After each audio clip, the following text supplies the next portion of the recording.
자, 오전에 살펴볼 하나님의 말씀은 누가복음 23장입니다.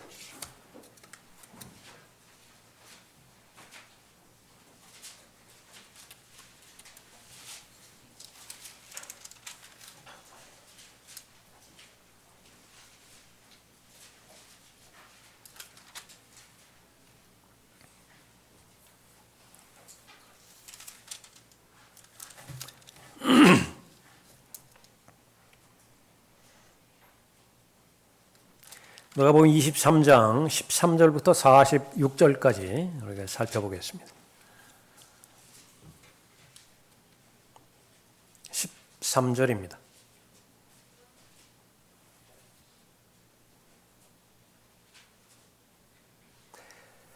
빌라도가 선임 제사장들과 관원들과 백성을 모두 불러 그들에게 말하기를 너희는 이 사람이 백성을 현혹한 자라 하여 내게 데려왔도다. 보라 내가 그를 너희 앞에서 신문하였으나 너희가 고소한 일에 대하여 내가 이 사람에게서 아무 잘못을 찾지 못하였고 헤롯 역시 잘못을 찾지 못하였으니 이는 내가 너희를 그에게로 보냈습니다. 보라 그가 사형을 당할 만한 일을 행한 것이 없노라. 32절 보겠습니다. 그때 다른 두 행악자도 사형에 처하려고 주와 함께 끌고 가더라.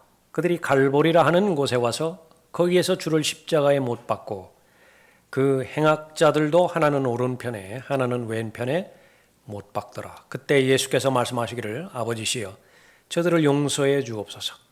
그들은 자기들이 하는 것을 알지 못하나이다라고 하시더라. 그리고 그들은 주의 옷을 나누고 제비를 뽑더라. 46절 보겠습니다. 그때 예수께서 큰 음성으로 소리질러 말씀하시기를 아버지시여 내 영을 아버지의 손에 의탁하나이다라고 하시고 이 말씀을 마치신 후 숨을 거두시더라. 기도하겠습니다. 아버지 하나님 오늘도 최상의 경배드릴 수 있도록 모든 여건을 마련해 주심을 감사드립니다. 주님께서 보시기에 보석 같은 믿음의 지체들 주시는 은사대로 주님을 섬기게 할 때에 마음 중심으로부터 하나님을 사랑하게 해주시고 또 최상의 경배를 하나님 앞에 드리기 위해서 자신의 모든 것들을 주님 앞에 바치고 있음을 주님께서 알고 계십니다. 이제 각자의 준비된 마음 가운데 하나님의 말씀을 선포하시는 시간인데 성령 하나님께서 개입하여 주시고 또 역사하여 주시어서 오늘 주시고자 하는 하나님의 은혜의 말씀과 능력의 말씀으로 각 사람이 잘 무장되어 줄 수 있도록 인도해 주십시오. 드러난 모든 죄에 대해서 예수 그리스도의 보혈의 공로로 버리게 해주시고 또 약해진 믿음에 힘주시며 또 경건에 이르는 좋은 습관의 훈련을 잘 갖출 수 있도록 인도해 주셔서 또 하나님 보시기에 더 견고한 흔들리지 않는 믿음의 소유자들 되도록 인도해 주시길 원합니다. 마귀가 두려워하는 말씀의 사람과 마귀가 두려워하는 기도의 사람으로 견고하게 주님과 동행하는 믿음의 삶을 살 수 있도록 복주시길 원합니다. 저를 주님으로 충만하게 채워주십시오. 이 시간을 통해서 하나님께서 영광 받아 주십시오. 주 예수 그리스도의 이름으로 기도드렸습니다. 아멘. 자, 설교의 제목은 예수 그리스도 나의 주님 나의 하나님인가입니다.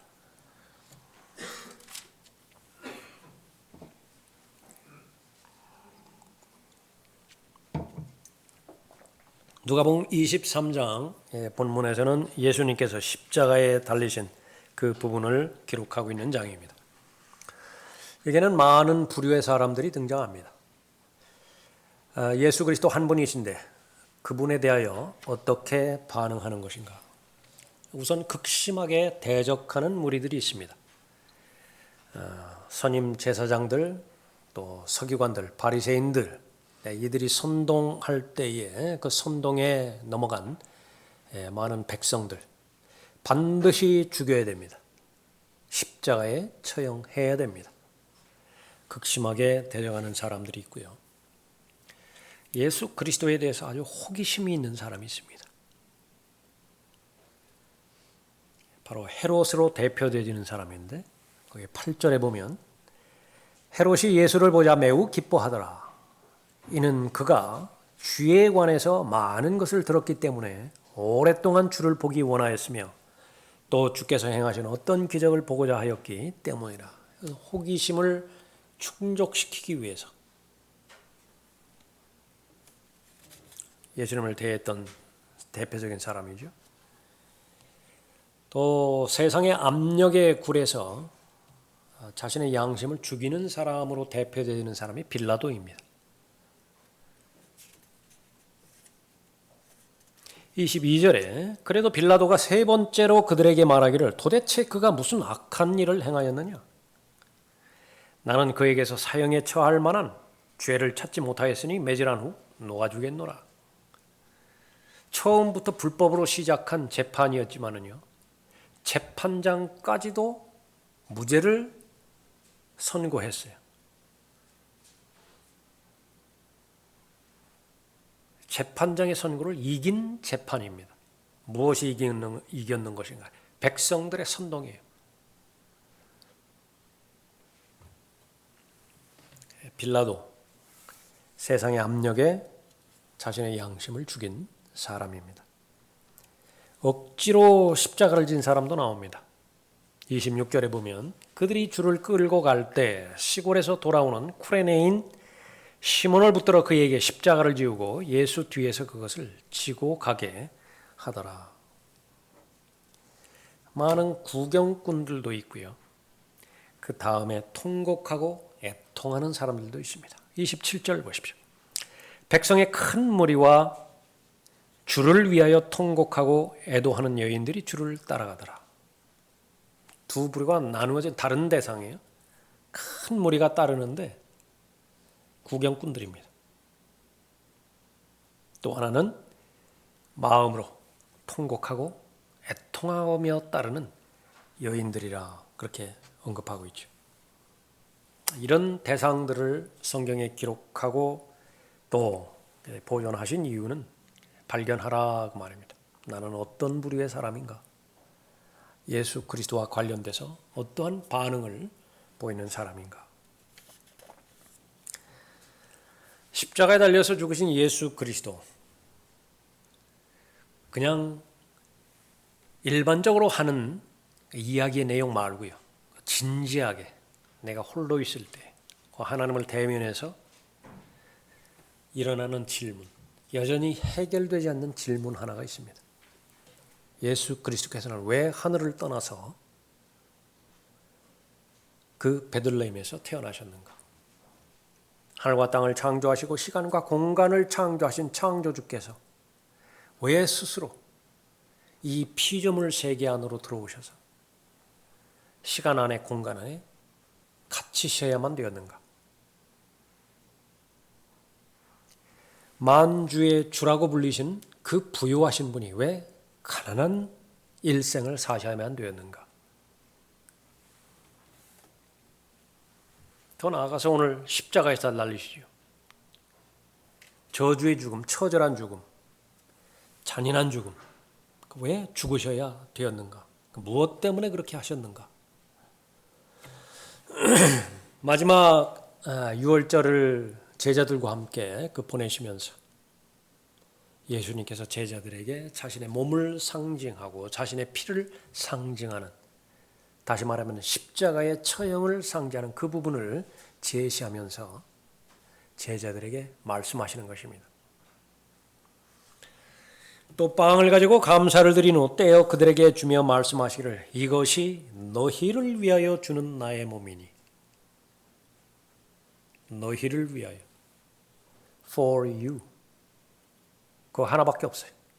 너희를 위하여 주는 나의 몸이니 이것을 행하여 나를 기억하라고 하시고, 저녁 식사 후에도 잔도 이와 같이 하여 말씀하시기를 이 잔은 나의 피로 된 새 언약이니 이는 너희를 위하여 흘리는 것이라. 역사적 사건은 일어났습니다. 그 일어난 사건에 대해서 극심하게 분노하는 대상들이 있고요. 그 사람들에게도 말하는 거예요. 너희를 위하여 흘리는 나의 피. 아주 호기심 가운데서만 예수 그리스도를 바라봤던 사람도 있고요. 포함되는 거예요. 너희를 위하여 찢긴 나의 몸이라고. 예수 그리스도께서 아무 잘못이 없고 하신 말씀이 모두 옳다는 사실을 인정을 했지만 압력에 따라서 압력에 굴복해서 자신의 양심을 죽여버린 그런 그 사람도 있습니다. 워낙 많이 이야기하니까 예수 그리스도에 대해서 들어보지 못한 사람은 없죠. 그냥 구경꾼의 무리에 섞여서 그렇게 따라가는 사람도 있고요. 오늘 본문에 나오는 것처럼 통곡하며 애통하며 예수 그리스도를 따라가는 그런 여인들도 있습니다. 이 사실을 우리의 마음 가운데 잘 새기고 예수 그리스도께서 나를 위하여 행해 주셨다라고 성경은 언급하고 있는 것인데 다시 한번 예수 그리스도께서 나를 위해서 행해 주신 것이 무엇이고 그 일들은 정말로 나를 위해서 행해 주신 것인가 확인할 때에 우리의 고백은 진정성이 있을 것입니다. 나의 주, 나의 하나님. 그 고백을 하나님 앞에 드림으로 인해서 가장 영적으로 건강한 삶을 사는 여러분이 되시고요. 마귀가 가장 두려워하는 하나님의 사람이 되시길 바랍니다. 예수 그리스도, 나의 주, 나의 하나님인가?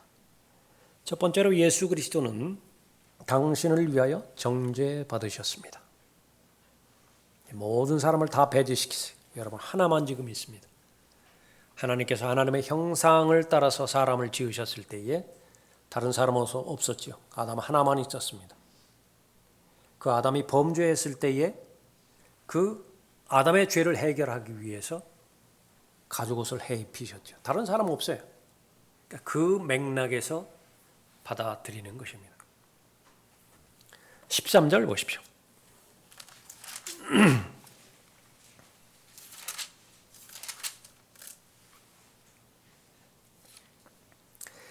빌라도가 선임 제사장들과 관원들과 백성을 모두 불러 그들에게 말하기를 너희는 이 사람이 백성을 현혹한 자라 하여 내게 데려왔도다.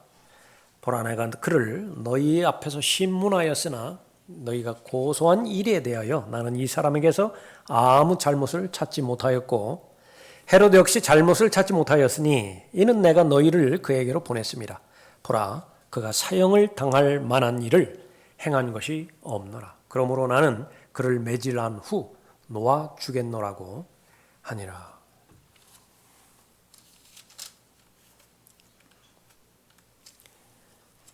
(22절에) 보십시오. 그래도 빌라도가 세 번째로 그들에게 말하기를 도대체 그가 무슨 악한 일을 행하였느냐? 나는 그에게서 사형에 처할 만한 죄를 찾지 못하였으니 매질한 후 놓아 주겠노라고 하더라. 그러나 그들은 큰 목소리로 재촉하며 십자가에 처형하라고 요구하니라. 백성과 선임 제사장들도 제사장들의 목소리가 우세하더라. 그러자 빌라도가 그들의 요구대로 하도록 판결을 내리더라. 34절도 보십시오.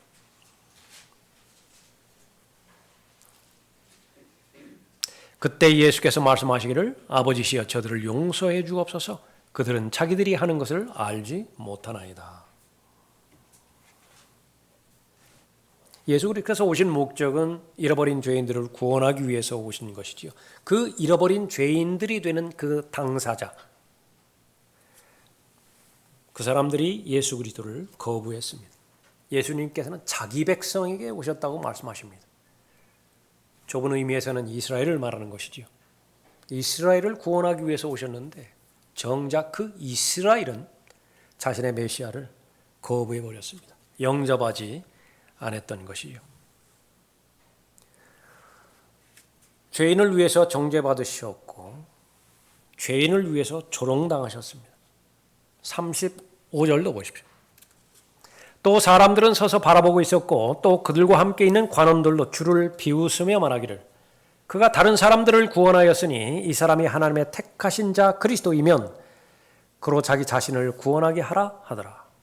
그때 병사들도 주를 조롱하고 가까이 와서 식초를 주며 말하기를 내가 유대인의 왕이거든 내 자신을 구원하라고 하더라. 예수 그리스도를 대적하는 모든 대적들은 합심해서 만왕의 왕을 조롱하고 비웃었습니다. 예수 그리스도는 이들의 비웃음에 대해서, 조롱함에 대해서 일절 반응하지 않았습니다. 다 견뎌내시는 것이죠. 모욕을 당하셨으나 다시 모욕으로 갚지 아니하셨다 말씀하십니다. 고통을 당하셨으나 위협하지 않으셨다고 말씀하십니다. 하늘과 땅을 창조하셨다라고 하는 것은 모든 피조물의 원자 배열 구조를 다 정하셨다 그 말이죠. 한 말씀으로 이루어졌습니다. 빛이 있으라 말씀하시니까요. 그 동일한 말씀으로 존재하는 모든 원자 구조를 다 해체시킬 수 있는 능력이 있는 분이십니다. 다 사라지게 할 수 있어요.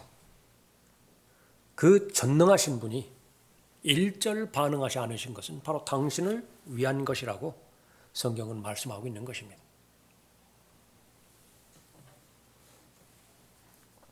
그가 억압을 당하고 고난을 당하여도 그의 입을 열지 아니하였으니 그가 어린 양처럼 도살장으로 끌려가며 또 털 깎는 자들 앞에 양이 말 없듯이 그가 자기 입을 열지 아니하는도다. 입을 열면 어떻게 돼요? 칼이 나옵니다. 요한계시록 19장에 의한 것처럼. 그 칼은 무엇인지 할 수 있는 전능한 하나님의 말씀의 능력의 칼이에요. 입을 열면 어떻게 되죠? 죄에 대해서 직접적으로 심판할 것입니다. 하나님의 진노의 불꽃이 모든 것을 다 불살라버릴 것이에요. 그렇게 되어진다 하더라도 예수님께서 예수님 되심에는 전혀 이상이 없습니다. 그러나 한 가지, 당신을 위한 하나님의 계획은 이루어지지 않아요. 그 한 가지 목적을 위해서 입을 열지 않으셨다 말씀하시는 것입니다. 굴욕적인 죽음을 죽으셨는 것이죠. 율리우스 카이사, 정치 활동하는 초창기에 로마를 떠나서 에게해로 가는 도중에 해적대에게 붙잡혔습니다. 해적대가 그의 몸값으로 금 12,000개를 요구를 했습니다. 카이사의 참모가 그 몸값을 해결하기 위해서 떠났어요. 시간이 걸렸겠죠. 40일 동안 포로로 잡혀 있었는데 해적대들에게 여러 번 말했습니다. 내가 풀려나는 날 너희는 한 놈도 남김없이 내 손에 다 죽을 것이라고. 가짜는 말에 해적대들은 아주 낄낄거리며 웃었습니다. 농담으로 그렇게 받아들였던 것이죠. 몸값이 지불되었고 카이사가 풀려났습니다. 풀려나자마자 한 일은 함대를 조직해서 해적대를 공격했고 말 그대로 한 사람도 남기지 않고 다 죽였는데 십자가에 매달아 죽였습니다. 그것이 십자가에 대한 로마인들이 마음에 가지는 영상이에요. 십자가 하면 그런 부분입니다. 철천지 원수, 불구대천의 원수, 절대로 용서해서는 안 되는 대상. 어떻게 하면 가장 고통을 주고 가장 잔인하게 죽일 수 있는 것이냐. 그래서 로마의 철학자들은, 로마인들은 마음의 상상 가운데서라도 십자가를 상상해서는 안 된다. 그렇게까지 말하는 것이 바로 십자가입니다. 로마의 십자가의 처형, 이 처형만큼 고통을 주고 모멸감을 주는 처형 방법은 없어요. 견줄 만한 것이 없는 것입니다. 이 율리우스 카이사는 왜 이런 잔인한 형의 방법을 통해서 죽였습니까? 자신을 모멸했던 것입니다. 자신을 대적했던 것이 해적대들이. 만왕의 왕이신 예수 그리스도께서는요, 자신을 대적한 자들에 대해서 앞으로 어떻게 하실 것인지에 대하여 성경에 기록하고 있습니다. 땅의 왕들이 나서고 치리자들이 서로 의논하여 주와 그의 기름 부음 받은 이를 대적하여 말하기를 우리가 그들의 결박을 끊고 그들의 멍에를 벗어버리자 하는도다. 하늘들에 앉으신 분이 웃으실 것이요 주께서 그들을 조롱하시리이다. 예수 그리스도의 모든 권위를 다 끊어버리고 그 멍에를 다 벗어버리자. 우리가 자유롭게 되자. 하늘들 위에 앉으신 분이 웃으실 것이다 말씀하십니다. 시편 2편 2절 이후의 말씀인 것입니다. 궁극적으로 예수 그리스도께서 재림하실 때에 모든 용서의 대상이고 용납의 대상이고 길이 참으시는 인내의 대상이었던 사람들은 단 한 사람도 남김없이 모두가 다 하나님의 말씀에 심판의 대상이 될 것이에요. 내가 불렀으나 너희가 거역하였고 내가 손을 내밀었으나 아무도 개의치 아니하였으며 오히려 나의 모든 조언을 무시하였고 나의 책망을 받아들이지 아니하였으므로 나도 너희가 재앙을 당할 때 비웃을 것이요 너희에게 두려움이 임할 때 조롱하리니 이는 너희의 두려움이 멸망같이 이르고 너희의 재앙이 회오리 바람처럼 닥칠 때요 고난과 고통이 너희에게 임할 때라. 그때에 그들이 나를 부를 것이나. 모든 죄인은 반드시 예수 그리스도를 시인하게 되어 있어요. 지금 이 자리에서 시인하지 않는다라고 한다면 백보자의 심판에서 반드시 시인하게 되어 있습니다. 예수는 그리스도시라고. 예수는 창조주 하나님이시라고. 그러나 너무 늦어요. 그때에 그들이 나를 부를 것이나 내가 대답하지 아니하겠고 그들이 일찍 나를 찾을 것이나 나를 만나지 못하리니 이는 그들이 지식을 싫어하며 주를 두려워하기를 원치 아니하였습니다. 잠언 1장 24절 이후의 말씀입니다. 그러나 지금은 죽기 위해서 하나님의 어린 양으로 혼의 속죄제물로 드려지기 위해서 오신 이때에는요. 이렇게 반응하지 않으세요. 모든 비웃음에 대해서 조롱거리에 대해서 일절 반응하지 않으시는 것입니다. 어떤 한 사람도 정죄하지 않으셨고 어떤 한 사람에 대해서도 욕하지 않으셨습니다. 예수 그리스도의 마음은 온통 불쌍히 여기는 마음이에요. 사랑하는 마음으로 가득 찼던 것입니다. 자신을 공격하고 자신을 대적하는 자들을 위해서 기도하셨죠. 저들이 하는 일, 무엇을 하는지도 모르고 행하고 있는 것입니다. 용서해 주십시오. 율법이 들어오는 것은 범죄가 많아지게 하려는 것이라. 그러나 죄가 많아진 곳에 은혜가 더욱 넘쳤나니.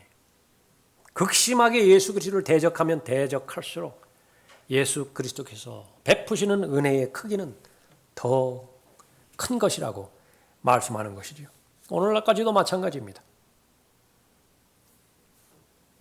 예수 그리스도께서 갈보리 십자가에서 죽으셨을 때 많은 사람이 그 뒤를 따랐습니다.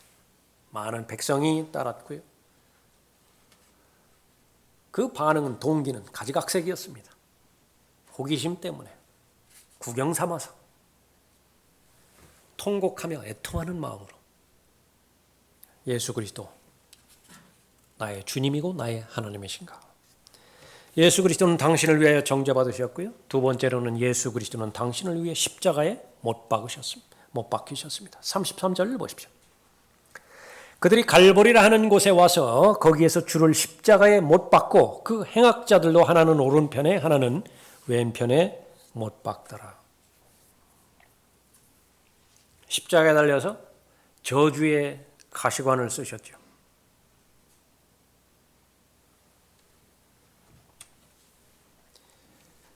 이 땅에 재림하실 때는 많은 왕관을 쓰실 만왕의 왕이신 그분께서 저주의 상징인 가시관을 쓰신 것입니다.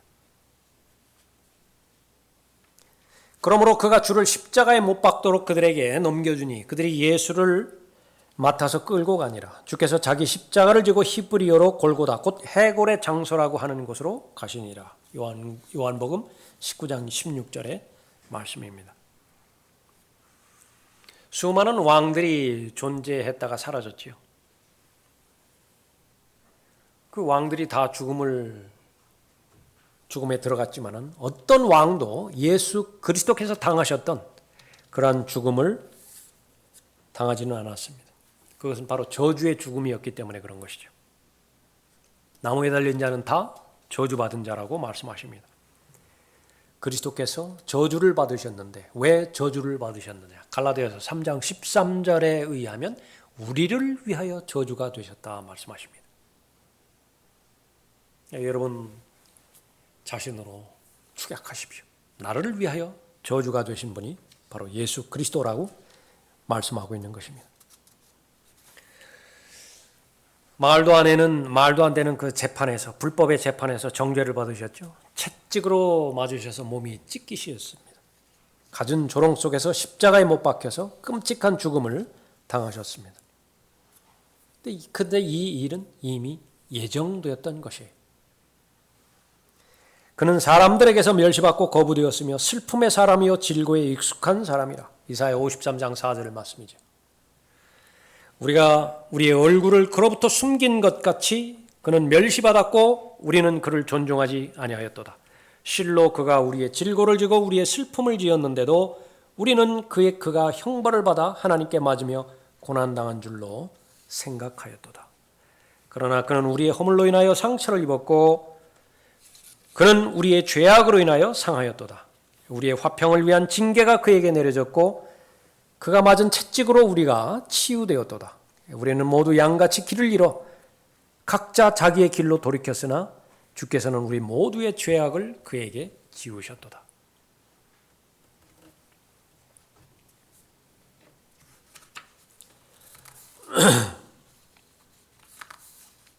아브라함 링컨이 암살당하고 그의 시신이 워싱턴 DC에서 일리노이주로 옮겨질 때에 그 과정 한복판에서 사거리를 지나게 되어 있습니다.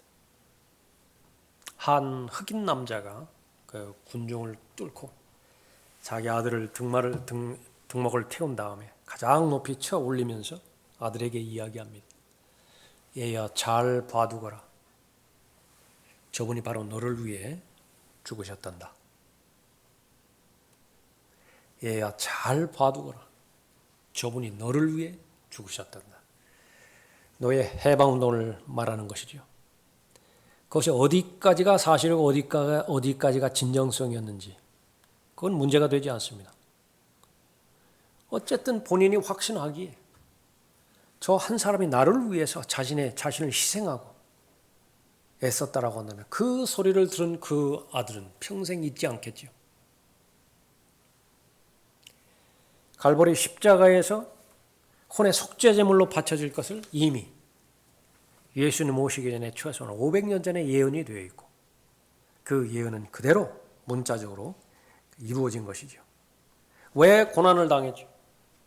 그것은 바로 너희를 위하여라고 말씀하십니다. 너희를 위하여 주는 나의 몸이니 너희를 위하여 흘리는 나의 피라 말씀하고 있죠.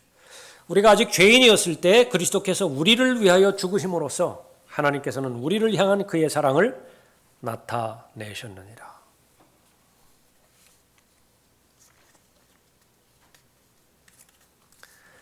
내가 하나님 앞에서 죄인임을 인정하기만 하면 예수 그리스도는 나를 위해서 죽으셨다는 사실을 받아들이는 데 어렵지 않습니다. 내가 의인이 아니라 죄인이라고 하는 사실을 인정하고 내가 건강한 사람이 아니라 심히 연약한 병자라고 하는 사실만 인정할 수 있다고 한다면 의사로 오신 그분은 나를 위해서 오신 분이고 또 하나님의 어린 양으로 오신 예수 그리스도는 나를 위해서 오신 것입니다.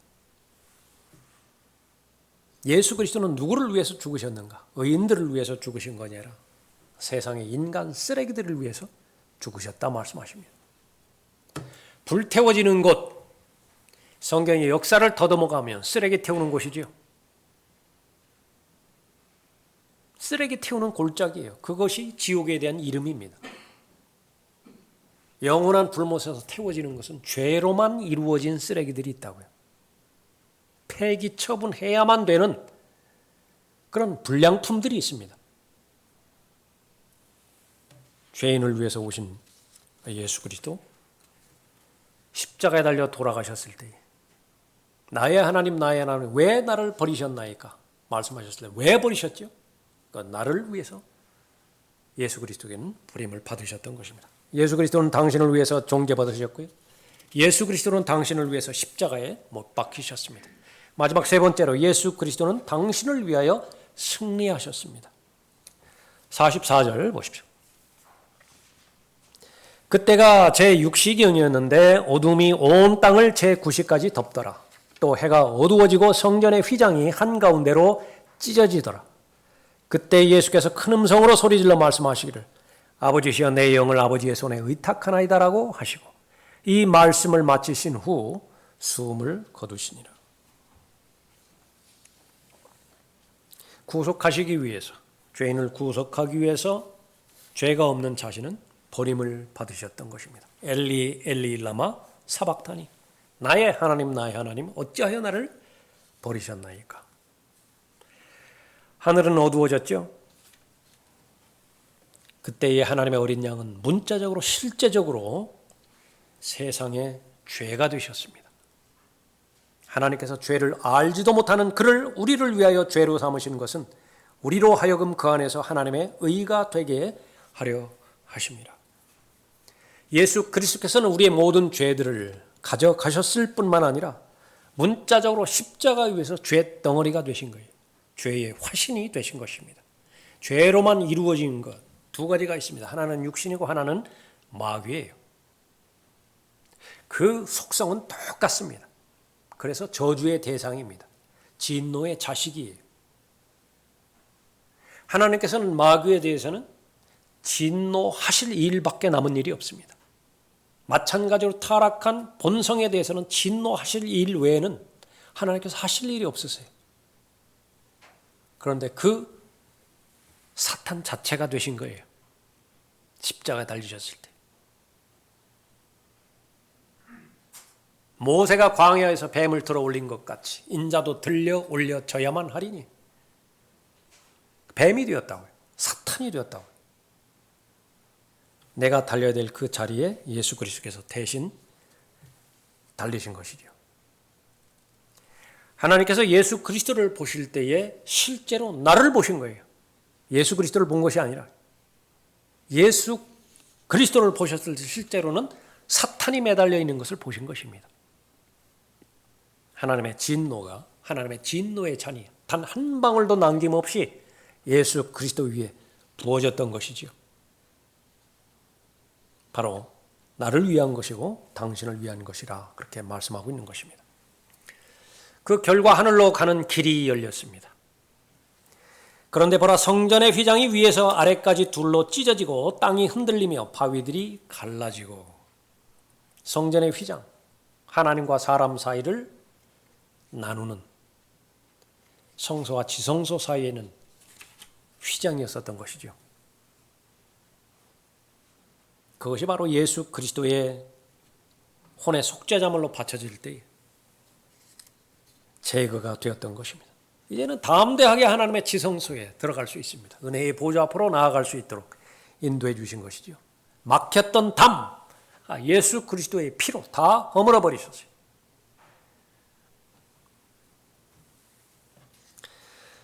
(1946년 5월 21일에) 노스캐롤라이나 주에서 한 젊은 과학자가 원자 핵 분열 반응 실험을 계속 진행 중에 있었습니다. 그 장소는 남태평양 비키니 산호섬이었어요. 원자 폭탄 그 과정을 완성하기 위한 그런 시험이었습니다. 전에도 많은 동일한 실험을 했었고 성공적으로 잘 끝냈습니다. 해당 대제는 우라늄은 235였습니다. 우라늄 235. 임계 질량의 양을 결정해야 되는 그 목적을 가지고 실험을 했었는데 임계 질량, 핵 분열이 계속 일어나죠. 일정 비율로 계속돼야 됩니다. 그 정확한 질량이 어느 질량이냐 그것을 결정하는 것이죠. 그럼 반복해야 돼요.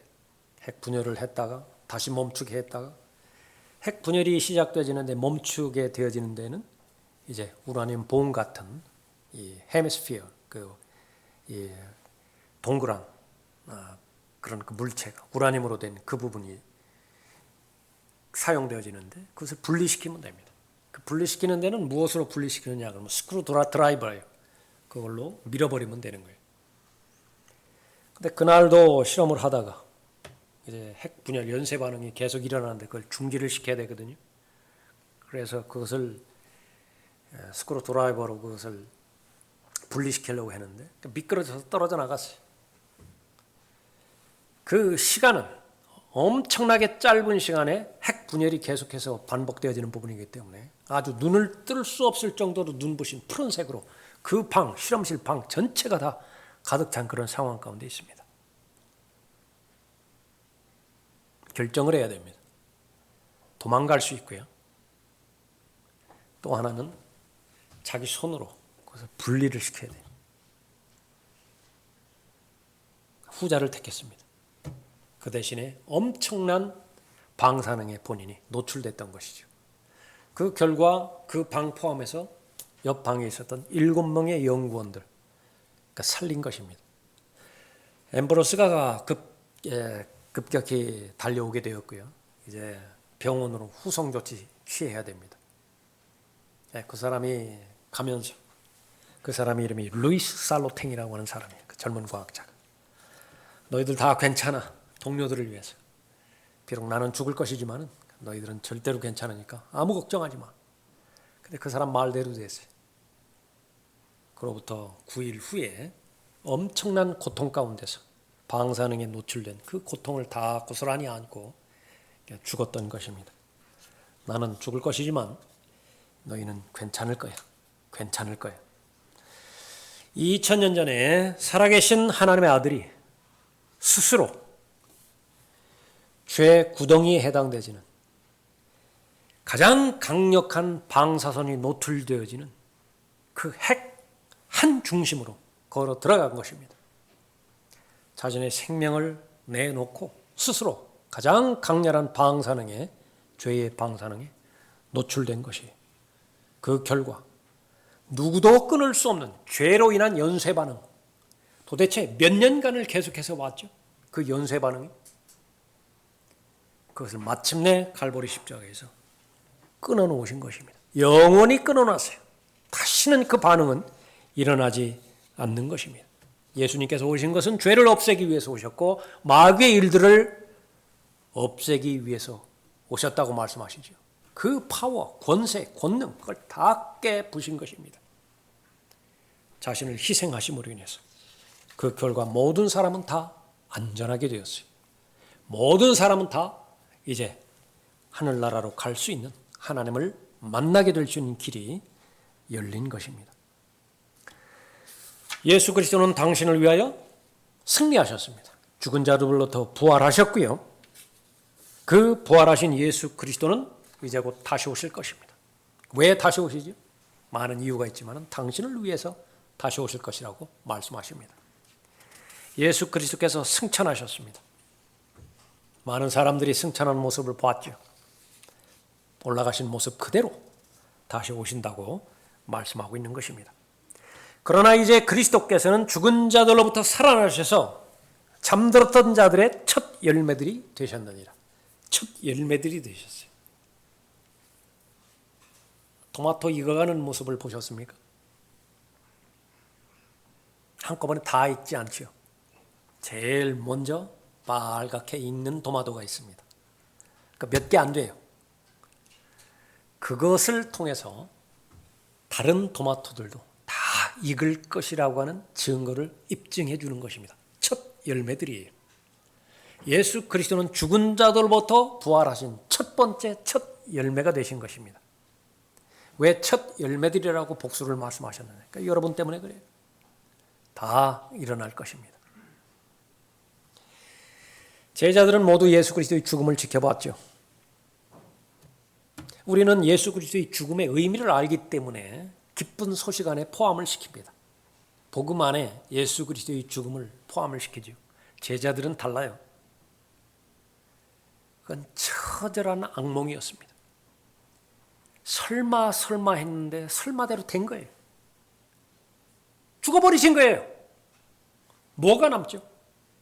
모든 것을 다 희생하고 다 던져버리고 그분 한 분만을 바라보고 다 따랐는데 죽어버리셨다고요.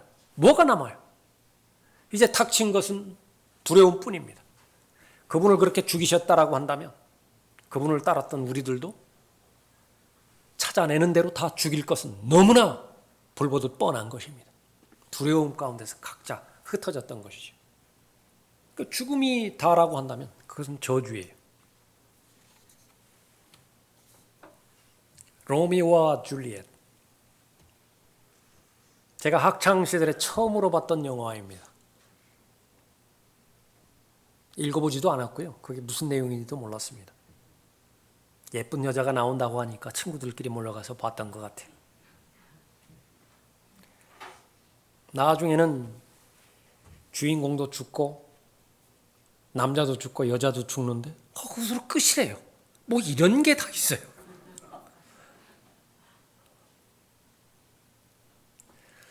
한 일주일은 걸렸던 것 같아요. 우울감이. 그게 뭐라고.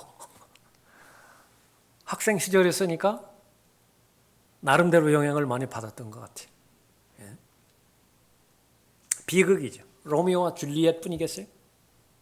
하나님을 배제시킨 상태에서 죽음으로 모든 것이 끝난다라고 한다면 그것은 아무런 소망도 없는 것입니다. 그러나 부활에 관련돼서 언급되어지만 모든 사람이 예수 그리스도의 부활을 믿지 않는 그런 상태에서 사실은 뭐냐? 팩트는 뭐냐? 그러나 이제 그리스도께서는 죽은 자들로부터 살아나셔서 잠들었던 자들의 첫 열매들이 되셨느니라. 영생이신 예수 그리스도를 소유했다라고 한다면 영원히 사는 부활의 소망과 영생의 소망을 지니게 된 것입니다. 예수 그리스도는 당신을 위하여 정죄받으셨고요. 당신을 위해서 십자가에 달리셨습니다. 당신을 위해서 승리하셨습니다. 부활하신 예수 그리스도는 곧 다시 오실 것이고 이제 만왕의 왕으로서 통치하실 것이죠. 그 통치 대열에 여러분을 참여시킬 것입니다. 결론을 맺지요. 동일한 사건이 벌어졌습니다. 예수 그리스도께서 십자가에 달려 돌아가신 것이 극심하게 예수 그리스도를 대적했던 무리들이 있고요. 지금 우리가 살고 있는 이 세상 똑같은 현상입니다. 인자가 올 때 세상에서 믿음을 보겠느냐 말씀하셨을 때요. 예수 그리스도를 조롱하고 무시하고 심지어 하나님을 모독하는 일들은 지금 일 자체도 아니에요. 조금 전에만 거슬러 갔다 하더라도 교회에 대해서 부정적인 말을 하고 하나님에 대해서 부정적인 말을 할 때는 나름대로 두려움을 느낀 세대가 있었다고요. 그러나 지금은 그것마저도 찾아볼 방법이 없습니다. 호기심 가운데서 예수 그리스도를 대하는 사람들이 있습니다. 무슨 김영옥이라고 하는 그 사람은 예수 전문가 같아요. 보면 뭐 그렇게 신이 나서 강의를 하죠? 무슨 도마복음이니 뭐니 해가지고서 그 사람뿐이겠습니까? 예수 그리스도를 안다고 하는 사람 가운데서 호기심 가운데서 예수 그리스도를 접하는 사람들. 세상의 압력에 의해서 옳은 것은 알지만은 예수 그리스도를 시인하는 자기 기준은 있지만 세상의 압력 때문에 자신의 양심을 팔아버리는 빌라도 같은 사람들도 예수 그리스도에 관한 반응하는 그런 사람들이 있고요. 믿기는 믿되 억지로 믿는 사람, 쿠레네 시몬인 같은 사람, 쿠레네인 시몬 같은 사람, 그런 사람도 있고 다수를 이루지만은 그 다수는 다 구경꾼이래요. 하나님의 말씀 가운데서 기록하기를. 소수의 사람들만이 통곡하며 애통하는 마음으로 예수 그리스도의 뒤를 따라가고 있습니다. 헤롯에 대해서 예수 그리스도는 어떠한 답도 하지 않으십니다. 반응하지 않으세요. 수많은 백성들에 대해서 하나님께서는 반응하지 않으십니다. 예수님께서 반응하지 않으세요. 그러나 이 통곡하고 애통하는 여인들에 대해서 예수님께서는 진심 어린 말씀을 해주는 것입니다. 애통하는 여인들에 대해서. 나는 예수 그리스도를 따르는 데 있어서 이 다양한 무리 가운데서 어떤 무리에 속해 있는 것인가? 예수 그리스도, 나의 신앙 고백대로 나의 주, 나의 하나님이라고 고백하는 것인가? 다시 한번 여러분의 마음 가운데 확인하시는 귀한 시간이 되시길 바라고요. 얼마 남지 않은 이 지상에서의 삶, 마귀는 그 고백을 하지 못하도록 양심을 공격하고 환경들을 공격하고 사람들을 동원할 것입니다. 지금까지 잘 인내하시고 견디오셨던 것처럼 단번에 전해주신 그 귀한 믿음, 어떤 형태로든지 빼앗기지 말고 또 하나님께서 섬긴 것에 대해서, 하나님을 섬긴 것에 대한 아름다운 보상으로 주신 확보된 면류관들이지요. 절대로 마귀에 빼앗기지 않고 잘 지킴으로 인해서 모두가 다 하나님 앞에 섰을 때에 하나님께 칭찬받는 그런 여러분들이 되시길 바랍니다. 기도하겠습니다.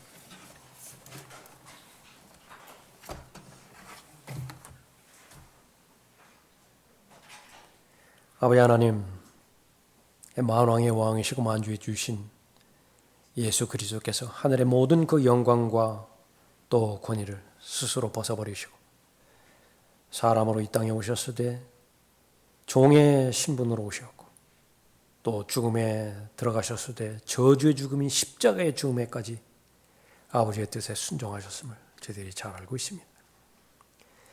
베풀어 주신 은혜에 대해서 진정으로 감사하는 하나님의 자녀가 되기를 원합니다. 마음 깊은 곳으로부터, 영 깊은 곳으로부터 베풀어 주신 은혜에 깊이 감사를 드리며 그 감사의 그 마음이 자신의 삶의 형태 가운데서 증거로 입증되어지는 열매 맺는 풍요로운 삶을 사는 하나님의 자녀를 되도록 복 주시길 원합니다. 마귀의 어떠한 공격과 계략에 대해서도 자신의 믿음으로 잘 방어하고 성령 하나님께서 잘 지켜 보호해 주심으로 인해서 하나님을 기쁘시게 해드리고 하나님을 영화롭게 해드리지는 그리스도를 대신한 대사로서의 삶을 잘 살아갈 수 있도록 복 주시길 원합니다. 주 예수 그리스도의 이름으로 기도드렸습니다. 아멘. 다 같이 일어나시겠습니다.